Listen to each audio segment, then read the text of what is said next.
I am the right man in the wrong party. शुक्रवारी 24 एप्रिलला आम आदमी पार्टीचे राज्यसभा खासदार राघव चड्डा यांनी प्रेस कॉन्फरन्स घेतली आणि आपण आम आदमी पार्टी सोडत असल्याचं जाहीर केलं.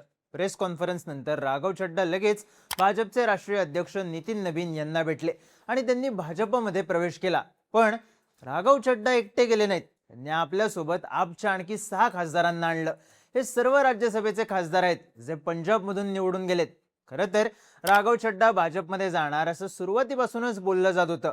आपनं त्यांना राज्यसभेच्या उपनेतेपदावरून हटवल्यानंतर ज्या प्रकारची प्रतिक्रिया पाहायला मिळाली त्यावरूनच चड्डा यांचा भाजप प्रवेश फक्त औपचारिकताच मानला जात होता.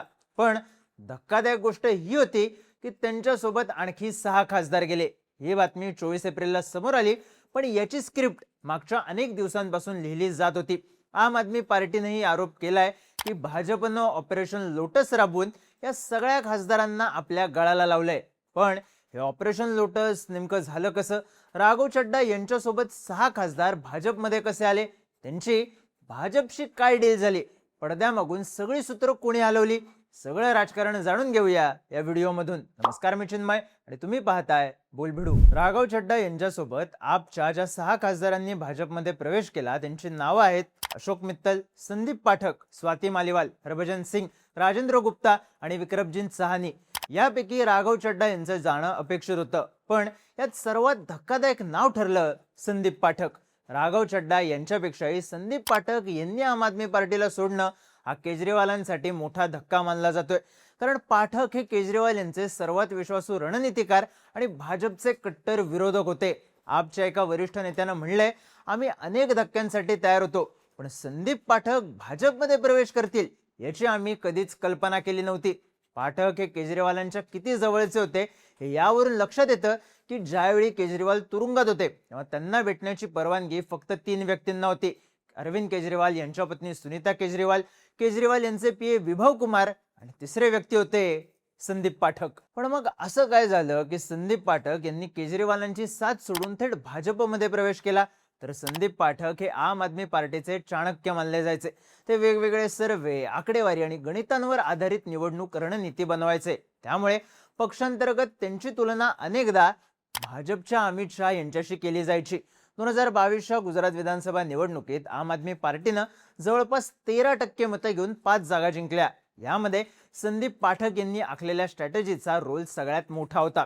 पण 2025 पासून पाठक आणि आपच्या अन्य नेत्यांमध्ये तणाव वाढायला सुरुवात झाली. यासाठी कारण ठरली दिल्ली विधानसभा निवडणूक. या निवडणुकीत आपचा दारुण पराभव झाला, ज्यानंतर संदीप पाठक यांच्या रणनीतीबाबत पक्षांतर्गतच प्रश्न उपस्थित केले गेले. या निवडणुकीतल्या पराभवानंतर पाठक यांना पक्षातल्या अनेक महत्त्वाच्या निर्णयांपासून बाजूला ठेवलं जाऊ लागलं. निवडणुकीनंतर मनीष सिसोदिया, संजय सिंह, आतिशी अशा नेत्यांचं आपमधलं वर्चस्व चांगलंच वाढलं, ज्यामुळे संदीप पाठक यांची पक्षावरची पकड सैल होत गेली. याचा परिणाम असा झाला की ज्यावेळी राघव चड्डा यांनी पक्ष सोडण्याचा निर्णय घेतला तेव्हा त्यांच्यासोबत संदीप पाठक यांनी आम आदमी पार्टीला रामराम ठोकला. आता पाठक यांच्या अनुभवाचा फायदा भाजपला पुढच्या वर्षीच्या पंजाब निवडणुकीत होईल हे नक्की. आम आदमी पार्टी सोडणारे आणखी एक खासदार म्हणजे अशोक मित्तल. मित्तल यांचं जाणंही आपसाठी धक्कादायक आहे. कारण पक्षानं जेव्हा राघव चड्डा यांना राज्यसभेच्या उपनेते पदावरून हटवलं तेव्हा त्यांच्या जागी अशोक मित्तल यांचीच नियुक्ती केली. पण ते आप सोडून भाजपमध्ये का गेले? तर यामागचं कारण म्हणजे 15 एप्रिलची घटना.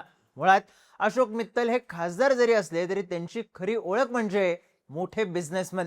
मित्तल हे उत्तर भारतातल्या प्रसिद्ध लवली प्रोफेशनल युनिव्हर्सिटीचे फाउंडर आणि चॅन्सलर आहेत. त्यांचं बिझनेस एम्पायर प्रचंड मोठं आहे. याचा फायदा आम आदमी पार्टीला व्हायचा. त्या बदल्यात आपनं त्यांना राज्यसभेवर पाठवलेलं. पण मित्तल 2 एप्रिलला राज्यसभेत आपचे उपनेते बनले आणि 15 एप्रिलला त्यांच्या निवासस्थानी ईडीची धाड पडली. यानंतर पुढच्या 10 दिवसातच त्यांनी भाजपमध्ये प्रवेश केला. आता सगळे धागे जोडले तर मित्तल यांनी भाजप प्रवेश का केला हे वेगळं सांगायची गरज नाही. सूत्रांकडून मिळणारी माहिती अशी आहे की ईडीच्या रेड नंतर भाजप आणि अशोक मित्तल यांच्यात एक डील झाली. या डीलनुसार मित्तल हे त्यांचा राज्यसभेचा कार्यकाळ पूर्ण करतील आणि त्यानंतर राजकारणातून एक्झिट घेतील. भविष्यात ते सक्रिय राजकारणात भाग घेणार नाहीत. मित्तल जर आपमध्ये राहिले असते तर त्यांच्या मागे तपास यंत्रणांचा ससेमिरा राहिला असता. त्यामुळे त्यांनी राघव चड्डा यांच्यासोबत भाजपमध्ये प्रवेश करण्याचा निर्णय घेतला. भाजपने ऑपरेशन लोटस राबवलं त्या अशा प्रकारे. खरं तर अशोक मित्तल यांच्यावर पडलेल्या ईडीच्या धाडीमुळे अनेक समीकरणं बदलली. कारण आम आदमी पार्टीचे जे खासदार भाजपमध्ये गेले आहेत त्यापैकी बहुतेक खासदार हे मोठे बिझनेसमन आहेत. विक्रमजीत साहनी हे त्यापैकीच एक. साहनी हे प्रसिद्ध सन ग्रुपचे फाउंडर आणि चेअरमन आहेत. त्यांच्या कंपनीचं फर्टिलायझर आणि कृषी सेक्टरमध्ये जागतिक स्तरावर मोठं नाव आहे. साहजिकच त्यांचा उपयोग आम आदमी पार्टीला होता. पण मित्तल यांच्यावर ईडीची धाड पडली आणि याद्वारे साहनी यांना जो मेसेज द्यायचा होता तो पोहोचल्याची चर्चा झाली. अशा प्रकारे मित्तल यांच्यासोबतच साहनी यांनी भाजप प्रवेश केला. राजेंद्र गुप्ता हे सुद्धा मोठे बिझनेसमन. ते प्रसिद्ध ट्रायडंट ग्रुपचे फाउंडर आहेत. या ग्रुपचे देशभरात अनेक लक्झरी हॉटेल्स आणि इतर व्यवसाय आहेत. म्हणजेच काय तर ईडीची रेड अशोक मित्तल यांच्यावर पडली आणि त्यांच्यासोबत विक्रमजीत साहनी आणि राजेंद्र गुप्ता हे सुद्धा भाजपवासी झाले अशी चर्चा सुरू झाली. आता मित्तल यांच्याशी भाजपची जी डील झाल्याचं बोललं जाते तशीच डील या दोघांसोबतही झाल्याची शक्यता आहे. तर राहिला प्रश्न हरभजन सिंग आणि स्वाती मालीवाल यांचा.